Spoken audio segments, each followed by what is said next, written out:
Jangan lupa like, share, dan subscribe ya.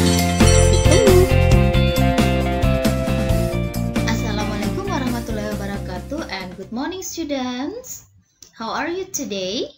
Okay, hopefully all of you is in a good condition today, so we can study, we can learn the material well.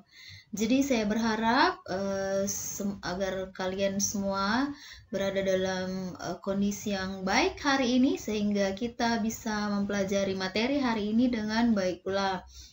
Oke, jadi langsung saja materi yang akan kita bahas hari ini adalah tentang future perfect tense. Jadi sekedar informasi bahwa materi ini adalah kelanjutan dari materi sebelumnya, yaitu tentang past perfect tense and present perfect tense.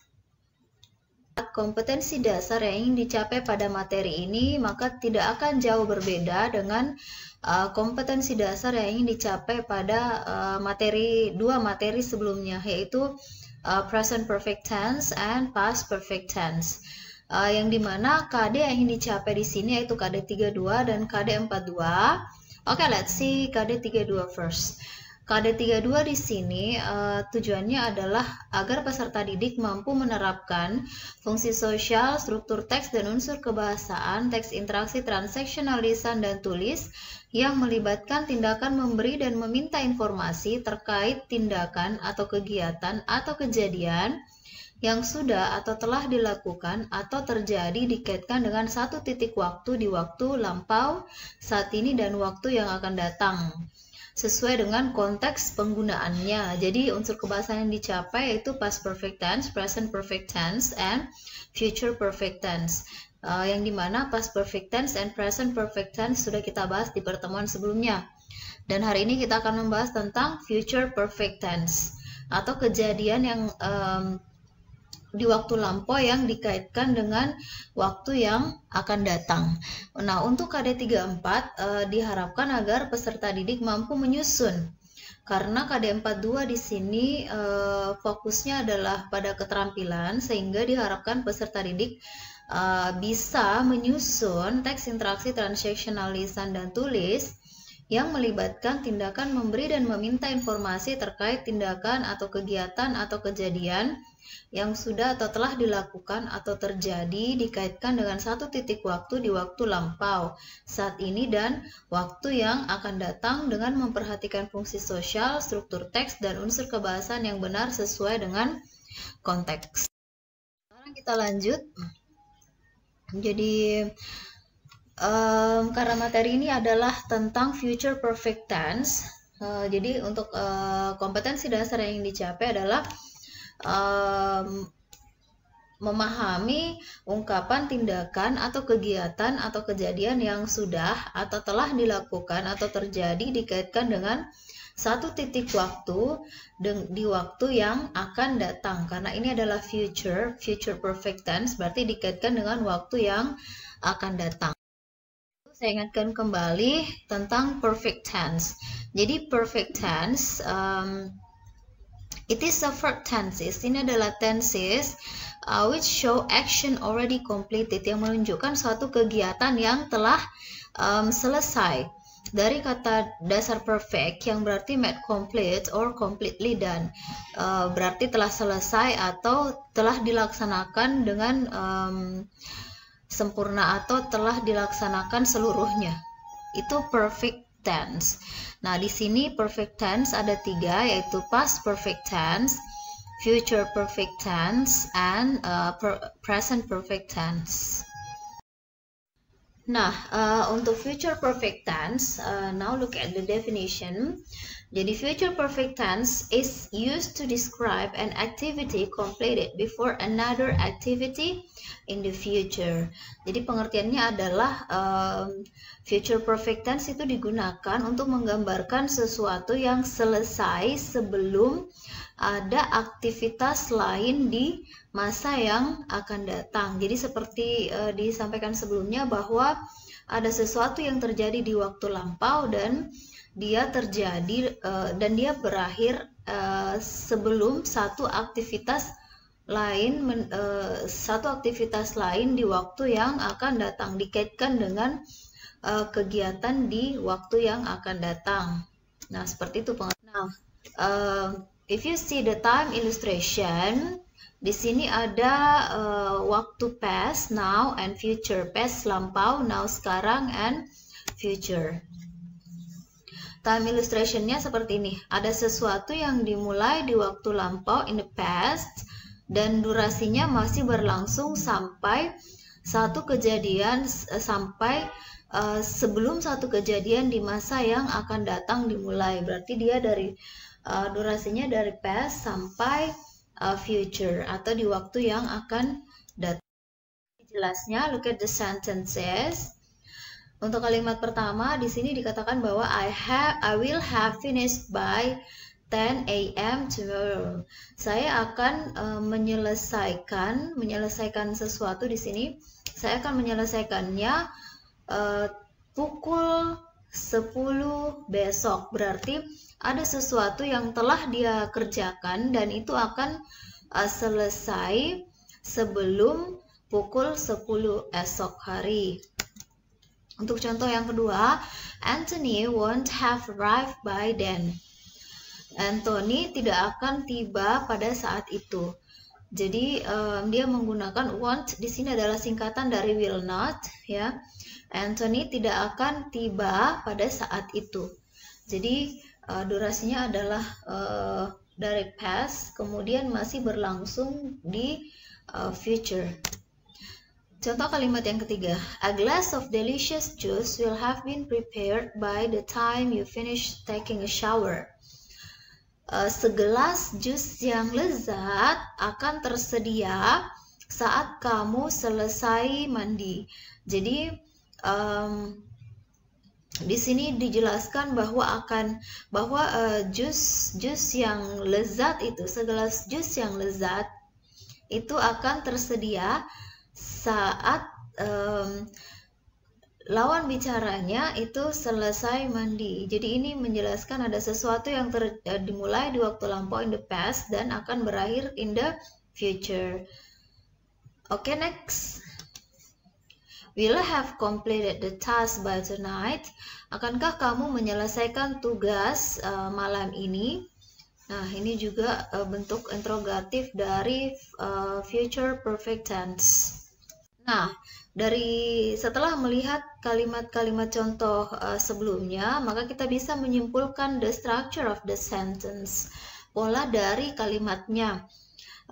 Untuk future perfect tense, pola kalimatnya diawali dengan subjek, kemudian setelah subjek ada penggunaan will, ya, sebagai ciri khas dari future.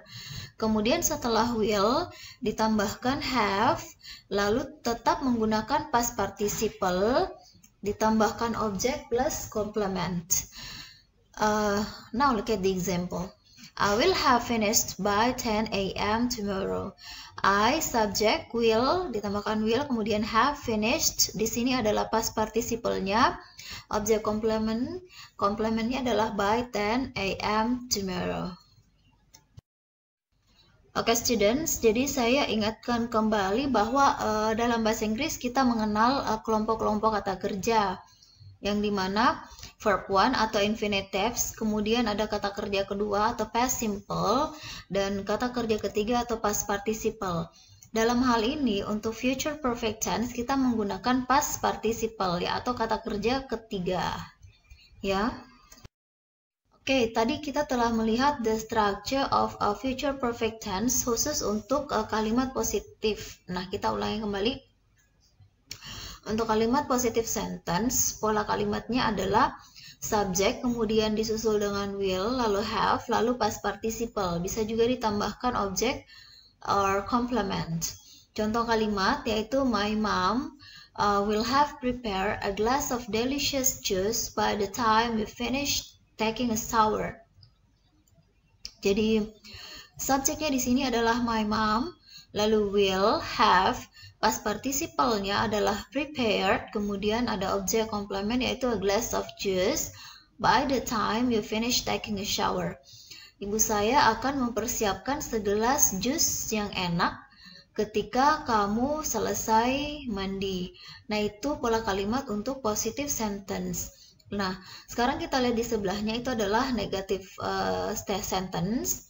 Seperti yang saya sampaikan sebelum-sebelumnya bahwa perbedaan dari negative sentence dan positive sentence, yaitu negative sentence, seringkali kita temukan kata not di dalam kalimatnya. Nah, untuk polanya, subjek diawali dengan subjek, lalu will, di belakang will itu kita tambahkan not, lalu dilanjut have, kemudian past participle bisa juga ditambahkan object or complement. Contohnya, look at the example, Anthony won't have arrived by then. Jadi, want di sini adalah singkatan dari will not. Anthony subject, won't, will not, have, arrived adalah past participle, by then keterangan waktunya ya, or complement. Anthony tidak akan tiba pada saat itu. Nah, sekarang untuk interrogative sentence atau kalimat bertanya yang berbeda dengan positive sentence-nya, yaitu will berada di awal kalimat baru disusul dengan subjek. Lalu ditambahkan have, past participle, bisa juga ditambahkan object or complement. Contoh kalimatnya, will you have completed the task tonight? Jadi will subjeknya adalah you, kemudian have, past participle di sini adalah completed, the task by tonight adalah object or complement.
Oke, untuk lebih jelasnya, look at the examples. Kita lihat contoh kalimat yang lain.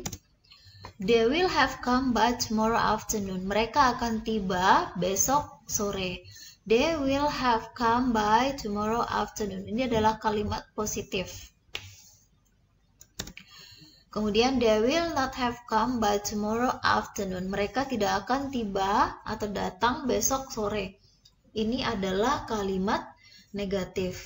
Kemudian, will they have come by tomorrow afternoon? Ini adalah kalimat interrogatif dari future perfect tense. Tambahan, time marker untuk future perfect tense bisa saja menggunakan by the time atau by then, ya pada saat itu atau pada waktu itu. Bisa juga menggunakan when atau ketika.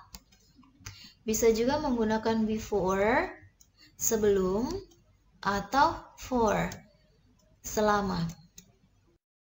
Oke, sekarang kita coba latihan untuk memperdalam pemahaman kita tentang future perfect tense. Oke, kita lihat instruksinya. Look at the instruction. Change the words in the bracket so the sentences become future perfect tense. Jadi ada kata di dalam kurung, kemudian ada kalimat, yang di dalam kalimat itu ada bagian yang kosong. Nanti bagian yang kosong kita isi dengan kata yang ada di dalam kurung, tapi telah dirubah polanya dengan menggunakan future perfect tense. Oke, let me give you an example.